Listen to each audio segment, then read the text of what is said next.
the biggest off-season event of the year.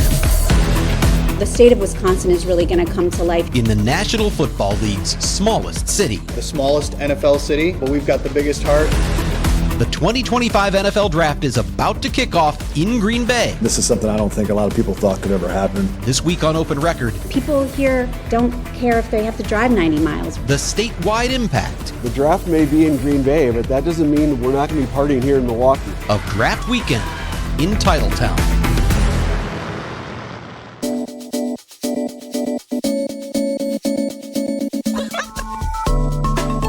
From the FOX6 Studios, this is Open Record. I am Bryan Polcyn. I'm joined here by Open Record's executive producer, Sarah Smith. Hello, Sarah. Hi. And we are joined by FOX6's Sam Kraemer, one of the busiest men right now because he is he's just over here playing a little podcast time after doing his own podcast for the last month. Yes. Just hanging out. Happy to be here. Green Bay on Draft. We're going to talk all about that and all the things that are coming up in a very exciting weekend in Green Bay, the Green Bay area, and all across the state of Wisconsin. We'll dive into that right after this.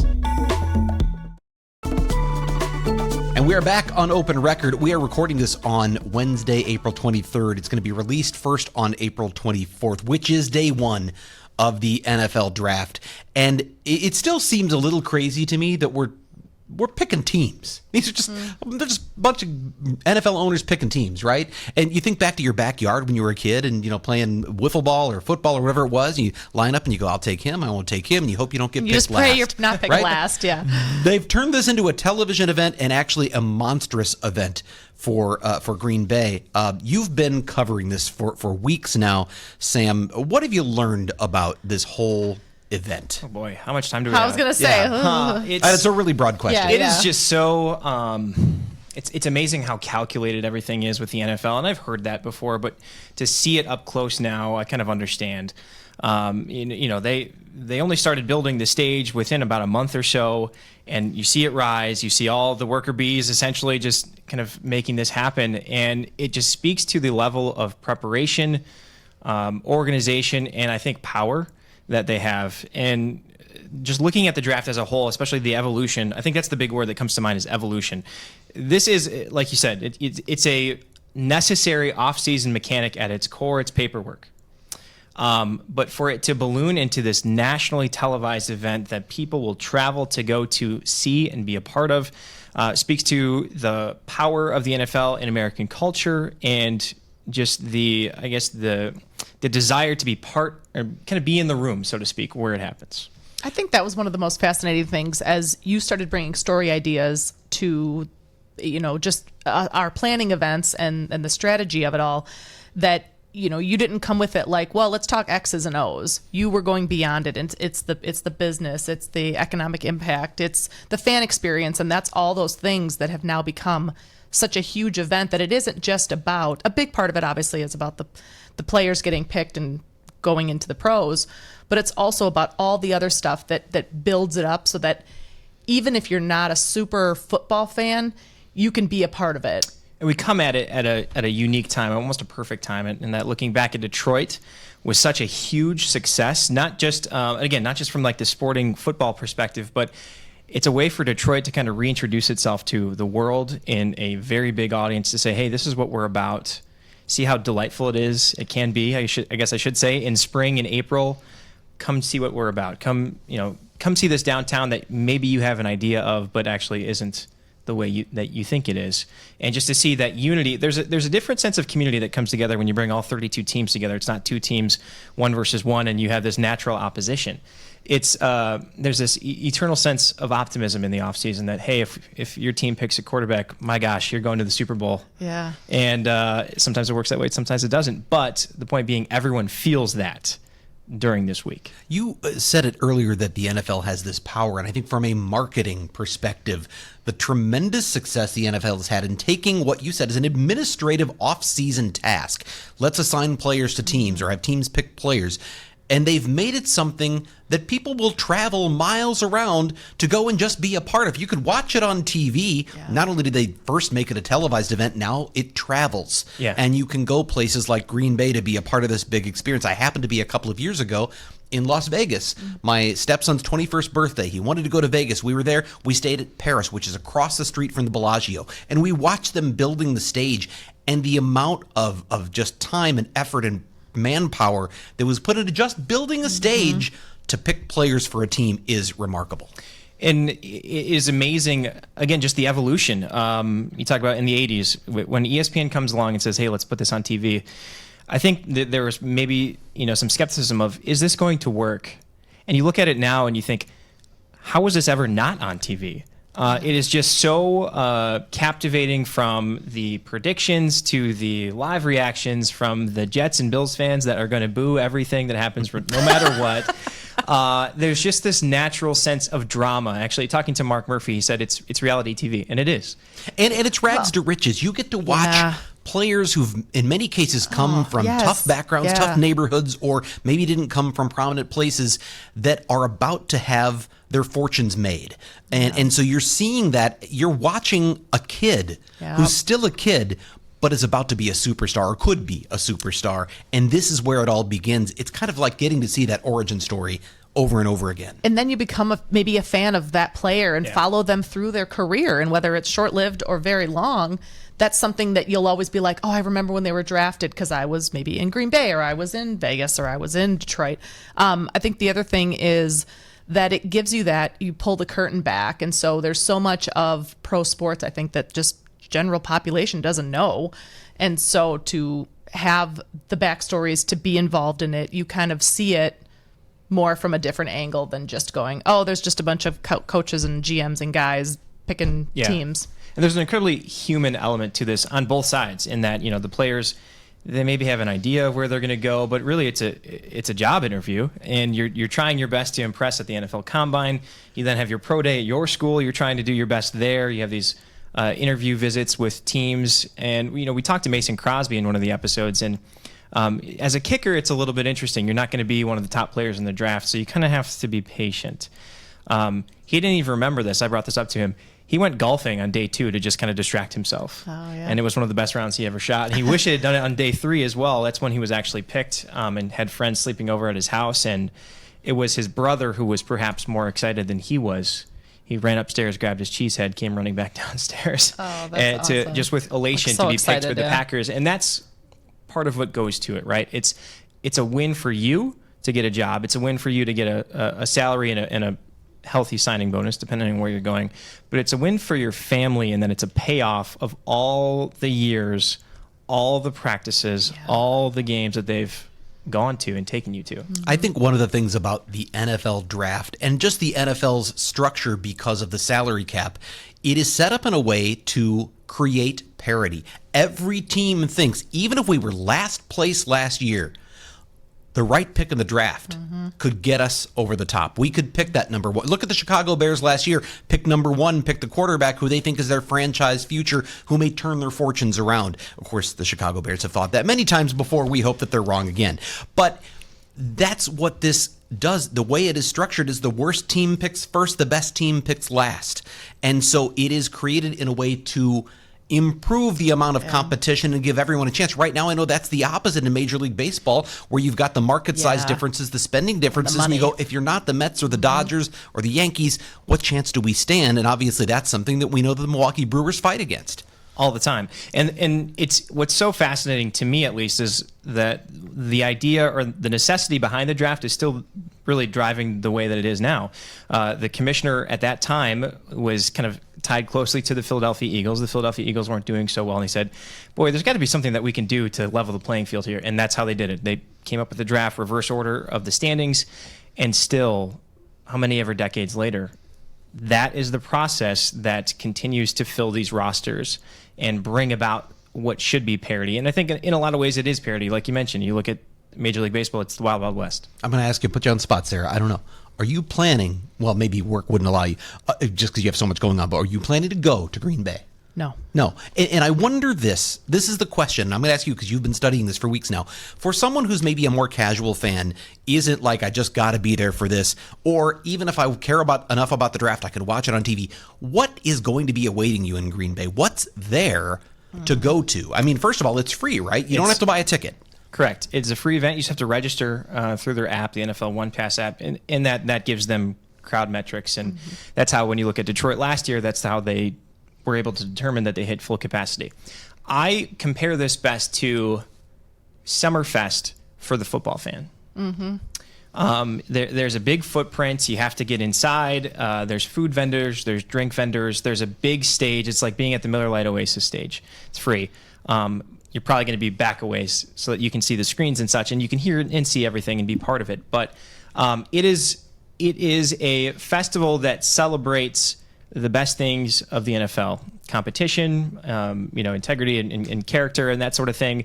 There are things for the family. There's kids events in the Titletown district. There are food and drink. There's a dive bar experience. Musical artists, concerts, that sort of thing. So it really is this just kind of spring festival that centers around a very necessary NFL activity.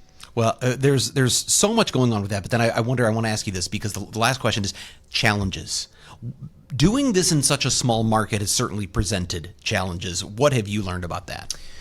Well, first off, it's the selling point, right? It took the Packers 5 bids to finally break through on this. And the biggest thing that changed in that time was Titletown. When they first pitched it, Titletown was just a concept. The Shopco, the Piggly Wiggly, whatever it was, that was all still there. Yep. And you kind of need a little bit of space to be able to do this. But I think what really stands out, at least about the Packers bid, is you need a bit of a destination. And I think to the average football fan, Lambeau in its own is a destination. But when you're trying to get casual people from around Wisconsin to perhaps drive in and experience this, you need a little bit more for the family. And I think that's what Titletown was able to do. It provides more of a destination in that you can spend time over here for the kids. You can do the tour of Lambeau if that's what you want to do. There's food and drink in between, and there really just is something for everybody. And we sure love our parties and festivals here in Wisconsin, don't we? That's true. I was just going to say, it also it allows people who maybe have never been to Lambeau or aren't season ticket holders or haven't been able to get their hands on tickets, a super literally free, affordable way to see it, experience it, because as Green Bay officials and NFL and everyone has said, it's basically 3 game days in a row. And that's going to give you an experience that's similar to a game day minus the actual game, and the cost. Right. We keep talking about it, but a preseason game, generally tickets are even still more than $100. Yeah, and especially a family of 4 or 5, whatever. So that can add up super quickly. But when you're looking at this event, and you can actually go into Lambeau Field, sit in the bleachers, and watch the draft happening on the big screens, that's a pretty sacrilegious experience if you're a football fan in a building that is so historic. It's revered by the rest of the league. So it is they're hoping that fans make this pilgrimage. They keep calling that pilgrimage to Green Bay, kind of this origin story in a way for football and for the Lombardi Trophy and that sort of thing, to get that experience beyond just watching it on TV. We got a couple of guests I want to bring in here, but right before we do that, I want to tell you, I was looking, we know that there aren't a lot of hotels in Green Bay, which is one of the reasons this is going to be a statewide event. Right. A lot of people coming to Milwaukee who will then take shuttles and other things up there. There are still hotels available in Green Bay right now, but I looked at 5 of them that are in the Green Bay, Ashwaubenon area within, real close distance to the stadium. They're going for about 5 times to 7 times their normal overnight rate. Oneida Casino, which is right at the airport, Ashwaubenon Airport, is $950 a night right now. The Country Inn and Suites Green Bay, $1,009. Next week it'll be $147. Continental breakfast will be gone.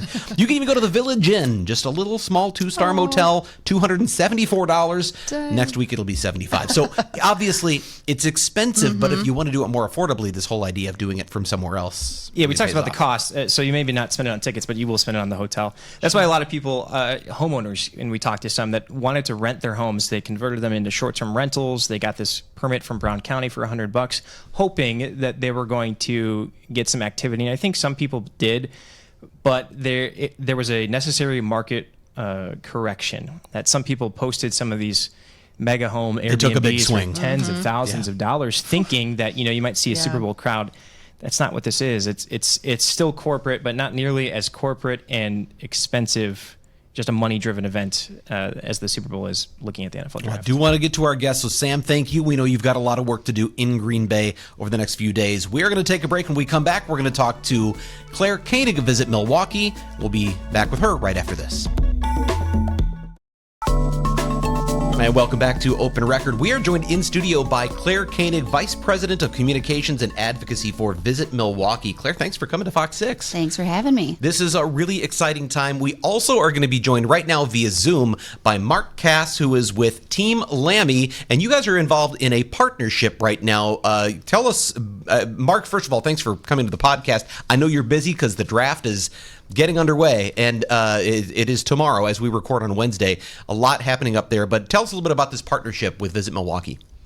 Yeah, I mean, really, really a great thing we've been working on for months, and it's finally here. But a partnership with them to kind of show how the draft can both impact Green Bay and Milwaukee. So there's so much energy up in Green Bay, so much going on, but there's also a lot going on in Milwaukee. A lot of people traveling through Milwaukee. So the economic impact is going to be on Milwaukee, whether it's through people driving through, people staying, people going up there. So really having events in Milwaukee over the next 3 days is really smart. It's really going to help our hotels, help our restaurants, and really show off our city. So really look for really a lot going on over the next couple of days. Mark, Team Lammy is something that a lot of people may not be familiar with, but tell us about, because you're a longtime editor of the Milwaukee Business Journal, and for the last year plus you've been with Team Lammy. Tell us what that is and how it connects here to the draft. Really, sports management. So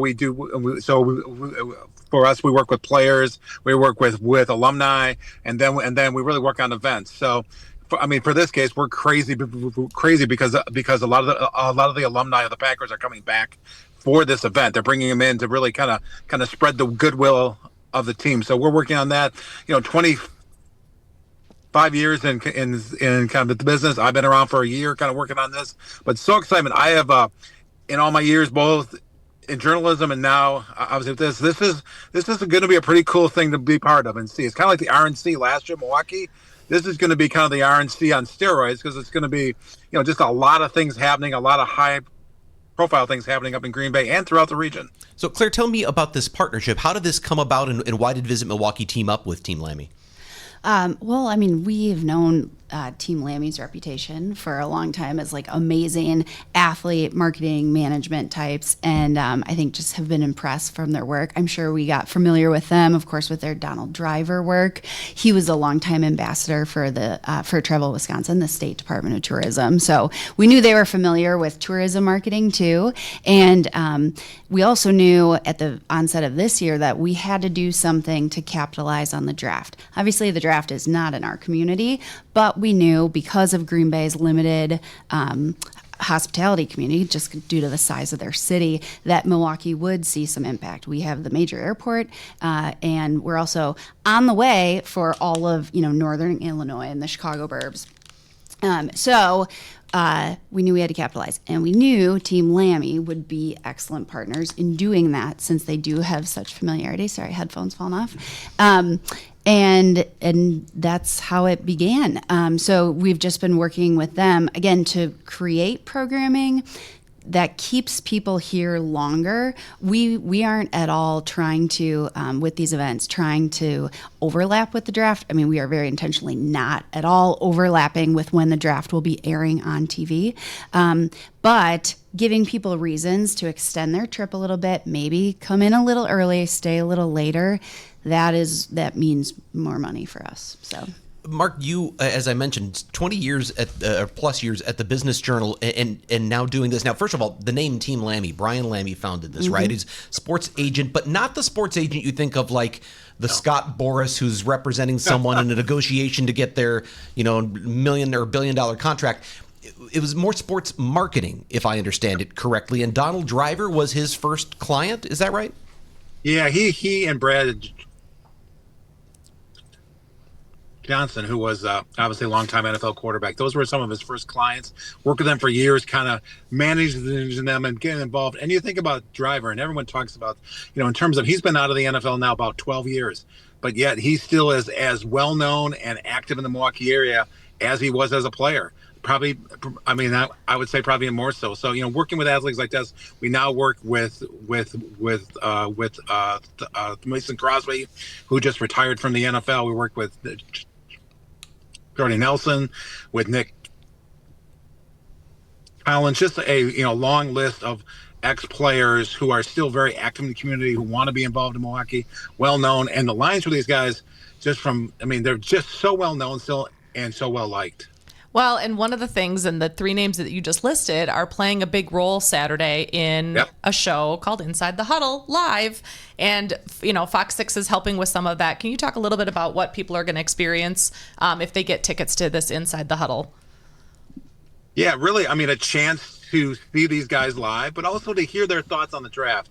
As I've talked to these guys over the last year and kind of heard the kind of their stories, it's interesting to hear them react to the draft, but also talk about kind of how they got drafted. Hearing Driver kind of talk about the call that he got from Ron Wolf and what it meant and how he knew about Green Bay, but really didn't, and then how he really obviously grew to love it, and now still comes back all the time. So I think what you'll hear from them is kind of draft stories from their days, but also some analysis of the current draft. Who did the Packers get? Was it the right pick? How will it help the team? Now, kind of will they make the Super Bowl? And a chance to see this show live. As you know, you guys have all seen these shows go live. They're kind of fun. They're interesting to watch, interesting to see, and get to interact with these guys. What I'll say to you is that they're all really nice guys who just love the fans still and just love to interact with the fans. So you'll get a chance to kind of see the magic be made, right? Well, with Claire and I sitting here as alums of the University of Missouri, Luther Burden as wide receiver would be a great pick. I'd love to see it. I don't know if it'll happen. But University of Missouri, I love that reference. My daughter went there, so that's a great Well, look at this. It's a Mizzou reunion right here on Open Record. Mark, right? I think about for people who maybe aren't huge football fans or maybe don't understand, why would I be interested in watching teams pick players? That sounds terrible. But I think about when the Olympics are on television. Yeah. What makes the Olympics isn't just the events. It's the backstories of each athlete. It's where they came from. It's how they got there. It's the human drama. And you talked about these players when they got the call from Ron Wolf, when they were waiting in the room, watching their number drop, whatever it is, that human drama of someone coming from nowhere and on their way to superstardom potentially. Isn't that really what this is all about? It is. These guys have worked their whole lives for this moment, and obviously not only them, but their mom and their dad and their sisters and brothers were all part of this. To see it come to life and to get drafted into the NFL. How many players actually make the NFL? There's, hundreds and hundreds of players in college. Obviously, only a few actually make the NFL. So this is a big deal for them. I also think, kind of, Brian, here, what's interesting about the NFL is how they've made the draft way more than a draft. It's become a spectacle. It's their second really largest event after the Super Bowl.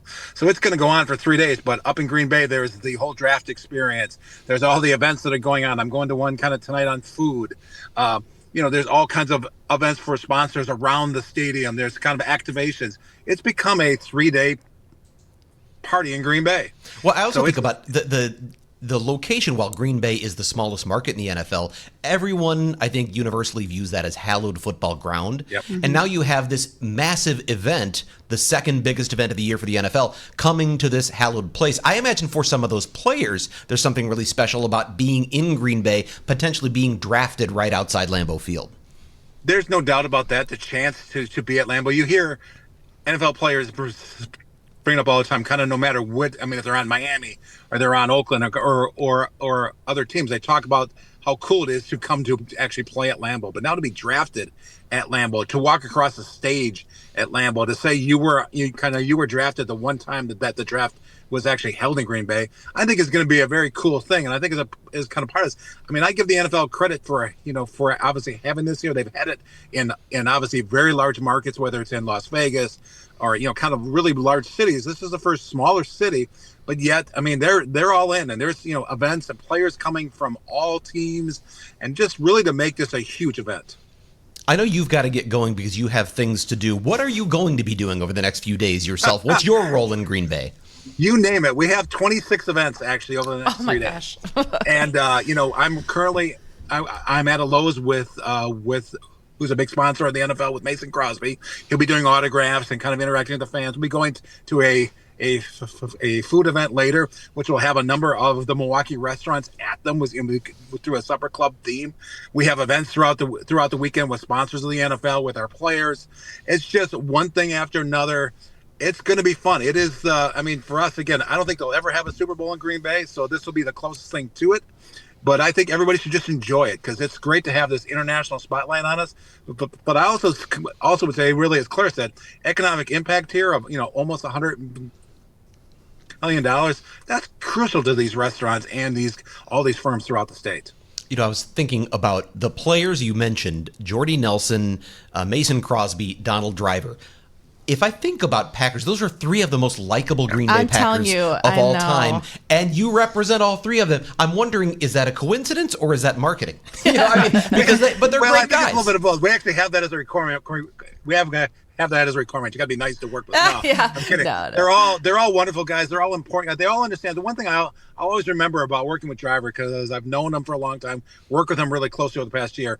The one thing he told me early on about him is he said to me, "I'm nobody if not kind of for the fans." He understands the importance of fans, the uniqueness of Packer fans. So these guys just love the interaction. They love to be around fans.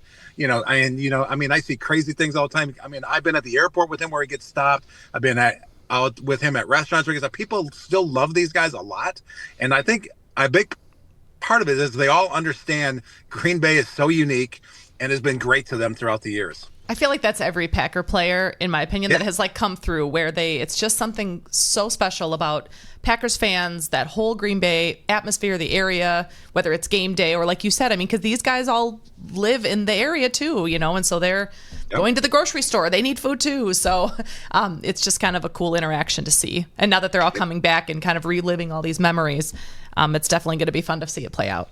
I think Aaron Jones liked it better in Green Bay than Minnesota. Yeah. That's just I think Aaron Jones opinion. I agree with you. I think he should come back, but that's just my opinion. Hey, Mark, we know you've got a lot to get to. We're going to let you go and spend some more time with Claire, but thank you so much for joining us here on Open Record. Always good to be here. You guys have a great draft weekend and really kind of hope to see you around. All right. Thank you. Thanks, Mark. Mark Cass, Team Lammy. We will take a break and we'll be right back to talk more about the impact of this draft beyond Green Bay all across the state of Wisconsin. We'll do that right after this.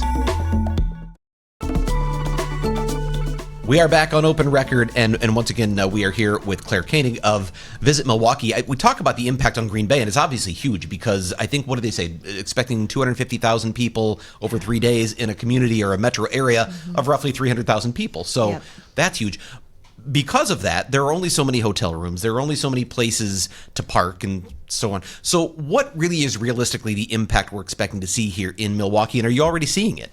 So there is an impact, yes. And are we seeing it? Yes, to the shortest way possible. What exactly that impact is going to look like? So the state and Green Bay Tourism estimates that the statewide impact is going to be about $94 million. That's in total impact, again, to the state. How much of that stays in Milwaukee?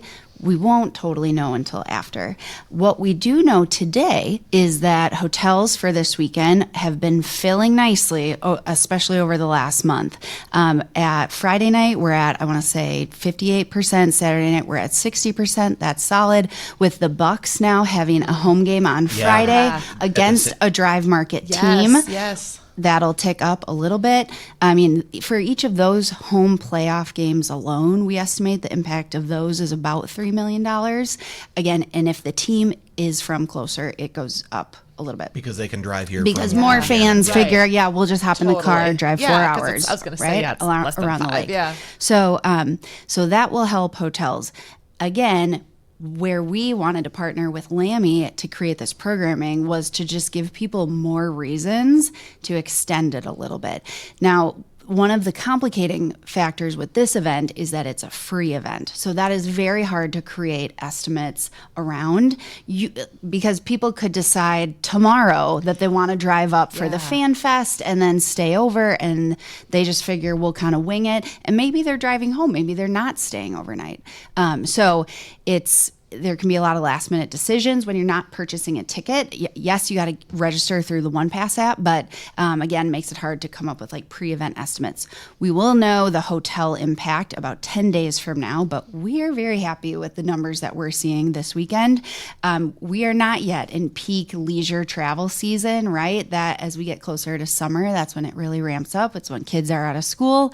So again, to have it, especially, and again, over a weekend is really great for us. Business travel has not fully returned. I don't know if it's ever going to come fully back because Zoom has done so much, right, to replace some of that. So Monday through Friday, we still are seeing conventions and some of that business travel. It is where we want to see in the need months weekend travel, not just in the summer. So again, something in the spring, really helpful. We also have a lot of tour partners for the draft who are capitalizing on that. So a couple tour companies, Milwaukee Food and City Tours, they're running a shuttle from 38 hotels in Milwaukee up to Green Bay. If you're a Milwaukeean, I don't know why you wouldn't take a shuttle. Heck you know, yeah. as opposed to we were like, just talking about that yesterday. Because I don't want to think about the parking up there. No. That sounds No. like it's going to be a mess. I don't want to think about having to drive back if I go up and I have a couple of cocktails and have a good Or time. if the draft ends at 11 or you're leaving at 11 Right. and you're like, oh, I'm tired and I got to get back to wanna drive Milwaukee. back, I don't yeah. want to drive back. I don't want to read a map, you know, like at the very baseline. Yeah. So, and that they are from so many places. I've heard anecdotally of some of the bars are doing shuttles as they do for Brewers games or big Packer games. So that's really good. Again, take those shuttles. Why bother with a car? Yeah, I think Mary Stoker Smith talked to Stenny's, Yeah. right? And they're doing Yep. one of the places that's doing like an $85 ticket to ride up. Which, first of all, if you imagine taking an Uber, costs way more than $85 to go to absolutely. Green Bay. Yeah. So the travel alone. But then it's like all you can drink on the way Yeah. up. They're making it a party bus. Well, and they say like That's the second amazing. you step on the It's- bus, Yeah. that's when the party starts. So you're 2 Yeah. hours and you're with people that are going. It's again like a game day Yeah. where it's the excitement. You get there and it just kind of keeps going. Yeah. I told my wife this, and she said it's the most Wisconsin thing ever. That we turned a draft into a tailgate, a 2-hour Yeah. tailgate drive. I mean, it's so Wisconsin. It's what we're known for. Yeah. And tailgating on a bus just as fun as setting up in the parking lot, Totally. doing the whole, grill and table setup. So yeah, we're definitely pushing people to take those.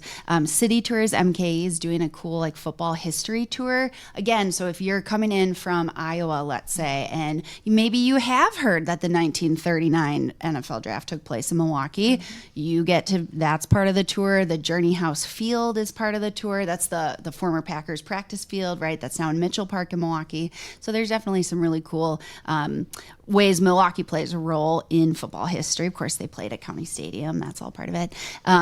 Again, we're really proud of our partners for pulling all of this together too. Again, with an event that so many of the details came together post Super Bowl, which was 2 months ago, right? So that's a lot of work in a short amount of time. Also, Potawatomi, I mean, them having the sports book ready to go, that's a reason in and of itself to, I don't know, stay there, hang at the sports book for Thursday night or go up Thursday, come back Friday, hang there Friday. I think there's just so many, just the few things that even you'd mentioned just now that you can make a whole weekend out of it. It doesn't all have to be, I need to be in Green Bay for all 3 days. It doesn't have to be, I'm making 5 days of it. It's like, I'll spend one night, watch it Thursday at Pato, and then I'll come and do the stuff on Saturday, Panther Arena, all that stuff. And then maybe I'll go up after, so I think there's certainly a way to do it that you're truly getting a different experience every day. Oh, right. I was thinking about the idea that you could go day one to Green Bay, and then day two, I'm going to the Deer District to watch the game. Yeah. And you could I make it a know. heck of a That's what I'm Wisconsin saying. sports Yeah, weekend. what you a know? weekend. Yeah, so Friday we have our Tailgate Talk luncheon. That's with former Badgers player, Super Bowler Travis Beckham, who's still in and around Milwaukee. And then Hub Arkish, they're doing a cool luncheon at Saz's South 2nd. And then Saturday, that is our big event. And there's plenty of tickets still available. They're $10, so very low barrier to entry. And also for the parents out there, it is incredibly family friendly. There's going to be inflatable I was going to say, stuff, talk about some of the games. vendors that are involved in that. Well, there's the Adaptive Sports Association, so there's some cool gear you get to try on. Potawatomi's bringing their giant bingo cards. Okay. Again, like there's inflatables and games. Journey House will be there, again, showing the field. There's like a mock combine, so the kids can just run around and get out Oh my energy. gosh, Yes. 40-yard dashes. Right? So, I want to be a kid again. Or if you Yeah. know you can do it, you just might throw a hammy. Well, okay, fair. That's fair. But yeah, so there's plenty to do, and then it all leads up, of course, to the Inside the Huddle taping, where they're going to be talking to all of those favorites that we heard about from Mark, right? So Jordy, Mason, Nick Collins. The VIP tickets, I will say, which there are still some left, those are only $75, and you get to meet those guys. Yes. You cannot go up to the draft and just meet a bunch of Yes. players, right? Yep. So for us to be able to give people the opportunity to do that, we're really excited about in an environment that might be a little more manageable than 100,000 of your best friends. all of that stuff that you're talking about is happening. That's Saturday. happening Saturday. And Yep. where exactly is that happening? At the Panther Arena. Okay. Starts at 3. The taping will be around 5. And again, waiting for the draft coverage to actually be over, so you can still watch that and then come see the taping, and then just have like a football weekend with little bucks in there. I like it. Yeah. Lily Oh, so Zhao wait a minute, so Lily you Zhao wa- is hosting Inside the Huddle Live, and so she's going to hang out. And then there's a QR code that they're soliciting. They're doing a Q&A session right after the taping. So that's with Nick Collins and Jordy Nelson and Mason Crosby. And so you here's can the deal. submit a question. You go to the Deer District Friday. You watch Yes. the Bucks game. Yes. You wake up Saturday. You watch the draft. After the last pick of the draft on Saturday, then you come out for this Inside the Huddle. Absolutely. Right? I mean, what a day. Yeah, Or I what a know. weekend. I know. That's what I'm saying. And then I Sunday guess I you're gotta like, scrap I'm my tired. yard plan. Yeah, I was going to say, So, yeah. yard work can wait. Yeah. Then you gear up for the next Brewers That's what I'm home saying. series Yes, and totally, get your jersey totally. on. We were at Christian Yelich's home plate charity last week, and there's all these Brewers players there. It was amazing, and to think of like that happening, we've got this stellar team in them. Bucks are in the playoffs. Draft is in our backyard. Admirals are in the playoffs. yes, I that mean, too. Milwaukee, Wisconsin sports fans are just having like the best year of their lives. I don't even know if we realize that I know. yet, right? And I think the other thing I really appreciate, and I love seeing it, is like the Bucks playoffs game. Like maybe you'll see some Brewers there, or you'll see them, on social media showing their support. Like, hey, good luck this weekend. Go Bucks or go Brewers or whatever. And so that crossover. It's not just us fans who like all the teams. It's all the players who also like all the teams in Wisconsin and Milwaukee. So I was thinking when we were talking about the impact the draft has on the players' lives, like all Milwaukeeans can relate to that in some degree, because we've been watching Giannis since that Yes. moment he was drafted as a baby. As a baby. And now look at him, and he is so personally invested in Milwaukee. The community loves him. He loves the community. His family loves the community. Like, we all get how big of a deal that is for an entire family, right? You said you're not going up to Green Bay. You don't have to. No, we're sending we brought in some like national sports business media. Oh, cool. We're sending them up there, but then like touring them around Pfizer, the Panther Arena. They'll come to our draft events. We're sending them to the Bucks game. We're cool. taking them to AmFam this afternoon. So like that's awesome. Trying to just position Milwaukee as an amazing like sports town. Yes. Where it's Well, the timing of we're that just- Bucks playoff game sure helped, Oh doesn't my it? God, I know. So good. It was amazing. So I just think realized what it's we really need to do with powerful. all the TV stations in town. We need to have like a draft for new employees. You know, We'll workshop This that. kid's coming out of Northwestern University. He's got a 4.0, and he's been, that would be Drafted by that would be something else. FOX6 Well, is- anyway, this has been fantastic, and what an exciting weekend ahead. I feel like Visit Milwaukee. You guys have had a nonstop stream of really Yes. interesting things to Yeah. talk about. The RNC, all sorts of things. So now another big event that is having a spillover impact into Milwaukee. Definitely. Yeah. Thank you for having me. Claire Candy, Visit Milwaukee. We will take a break and go off the record when we come right back. And it is time for us to go off the record. This is the part of the podcast where we get a little more casual and have a little fun by answering a question for which we have done no preparation except for Sarah. And Claire has graciously agreed to stick around and answer this question. It's been a while since we've had like a guest that sticks around, so I'm gracious, thankful for that. Okay, my question today. We talked about this yesterday in the newsroom a little bit. It brought up a lot of conversation, so I'm like, this is going to be a good question. How much cash do you have in your wallet right now? I can tell you. I have $50 in cash in my wallet right now. Okay. And For a that, specific purpose? Or No. because you always keep 50 no, in your... I usually have no cash. Okay, yeah. I have cash because I manage a men's soccer team, and somebody paid me in cash last week for an upcoming session, and I spent $10 of it somewhere and had to, like, I spent $8 and tipped $2 for a drink. Okay. And that Do you was have it. refs or anything in those games, or is it just self? Yeah, like, no, you no. know- We have referees. Do you pay the refs or not? No, Elon Soccer Park pays the referees. I don't know. Oh, okay. I didn't know. I know sometimes like the Oh, soccer like the teams youth need to teams, pay. you have to pay. You have to give me an envelope like with the you cash get an and the whole envelope thing. Yeah, and no. you have to hand it off. Okay. No. Sorry. So You're an adult. I don't carry. But then every once in a while, you end up at a place that's like, oh, we're cash only, and you're like, what? I don't. Yeah. And then there's an ATM over there that charges a $6 fee. Duh. Okay. I will say, well, I have no cash. Yeah. My uses for cash are like occasional babysitter payment. Oh, yep. If I don't Venmo them for whatever Yes, reason. yes. If I'm like buying something on Facebook Marketplace, sometimes those yep. folks would prefer a cash payment. Yep.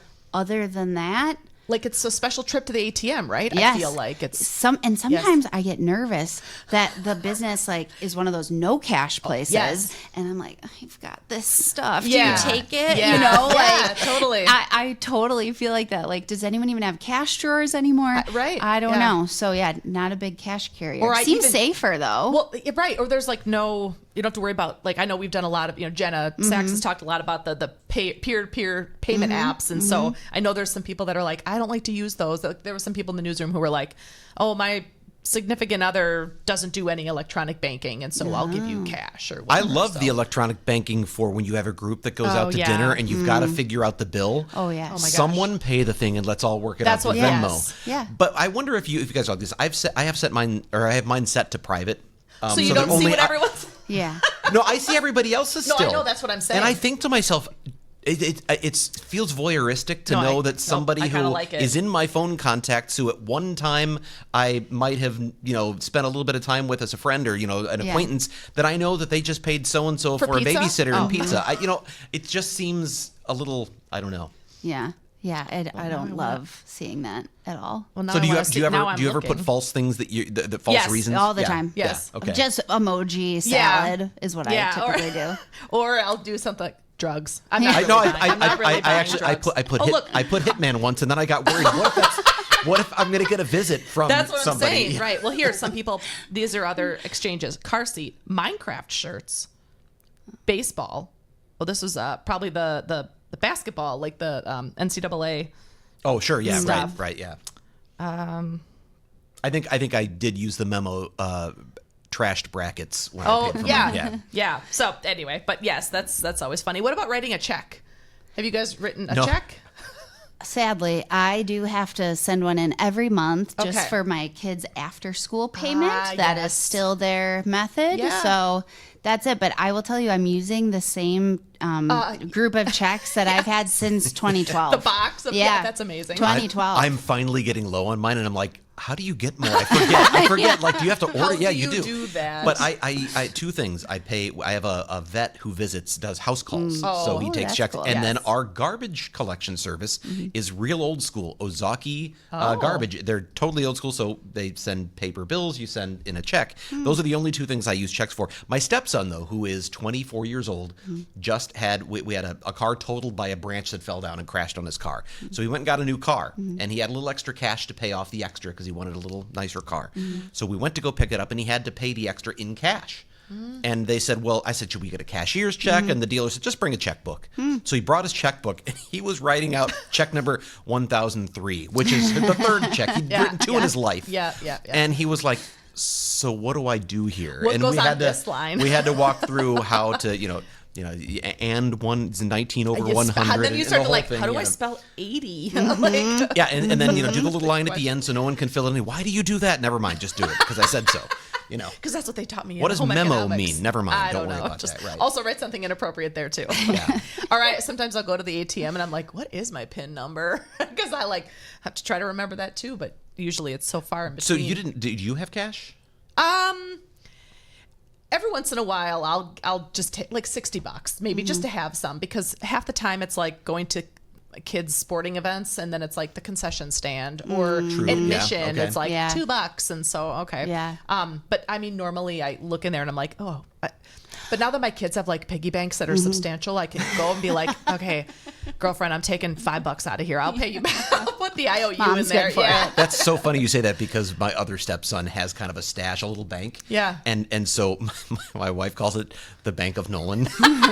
So if we need cash because we're going somewhere that we know uses it, we'll go put it in an IOU and then we have to replace it later. Well, So, I said, I'm like, I'm going to go take 20 out of Quinn's piggy bank. And my husband's like, I said, I'll pay you back. And she goes, okay, sounds good. And my husband's like, you don't have to pay her back. I was like, yes, I do. That's her money. Maybe she got it she's for smart. her She'd birthday. say there's interest. Yeah, that's what. Well, Yeah, that's she gone goes, 10%. You can do that $22.50 when you return it. Exactly. So. Well, anyway, this has been a lot of fun, and I feel like we should all go hop on a party bus and head up to Green Bay. That Sounds like good a with time. my cash. But no, thank you, Claire Koenig, once again from Visit Milwaukee. Thanks for coming here. I know you've got a busy weekend ahead, so thanks for spending the time with us. Thanks for having me again. We will wrap things up here right after this. It's not just about telling a story, It's about making positive change in our community holding the powerful accountable by helping the powerless. and exposing what you have a right to know We are Milwaukee's investigative team. because you matter. And that is all the time we have for Open Record this week. I want to thank the people who make this podcast possible, including our executive producer, Sarah Smith, our editor, and the man manning the video switcher today, Dave Majuda, our chief photographer, Cale Zimney, and of course, our special guest this week, Claire Koenig, and Mark Cass from Team Lammy. With that, I'm Bryan Polcyn. We'll be back next week.